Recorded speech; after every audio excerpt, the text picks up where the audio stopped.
ইসলাম ধর্মে মানুষের বয়স কেন এত গুরুত্বপূর্ণ?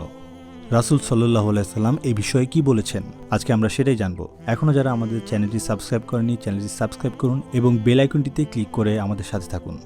মানুষের বয়স 40 বছরের নিকটবর্তী হয়ে গেলে তার মধ্যে পরকাল চিন্তা প্রবল হওয়া উচিত। অতীত গুনাহ থেকে তওবা করে ভবিষ্যতে সেগুলো থেকে আত্মরক্ষার পুরোপুরি যত্নবান হওয়া দরকার। কেননা 40 বছর বয়সে যে অভ্যাস ও চরিত্র গড়ে ওঠে তা পরিবর্তন করা কঠিন হয়ে যায়। হযরত উসমান রাদিয়াল্লাহু তাআলা আনহু বর্ণিত রেওয়াতে রাসূল সাল্লাল্লাহু আলাইহি সাল্লাম বলেন, মুমিন বান্দা যখন 40 বছর বয়সে উপনীত হয় তখন আল্লাহ তাআলা হিসাব সহজ করে দেন।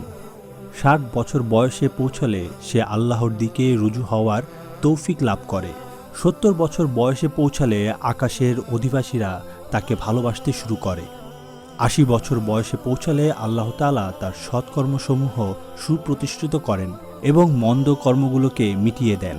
এবং যখন সে 90 বছর বয়সে পৌঁছায় তখন আল্লাহ তাআলা তার সমস্ত অতীত গুনাহ মাফ করে দেন, তাকে তার পরিবারের লোকজনের জন্য সুপারিশ করার অধিকার দেন এবং আকাশে তার নামের সাথে লিখে দেন, অর্থাৎ সে পৃথিবীতে আল্লাহর কয়েদি।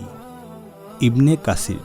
বলা বাহুল্য, হাদিসে সে মুমিন বান্দাকে বোঝানো হয়েছে যে শরীয়তের বিধিবিধানের অনুসারী হয়ে খোদাভীতি সহকারে জীবন অতিবাহিত করে। তাই বলাই যায় ইসলামে বয়স খুবই গুরুত্বপূর্ণ।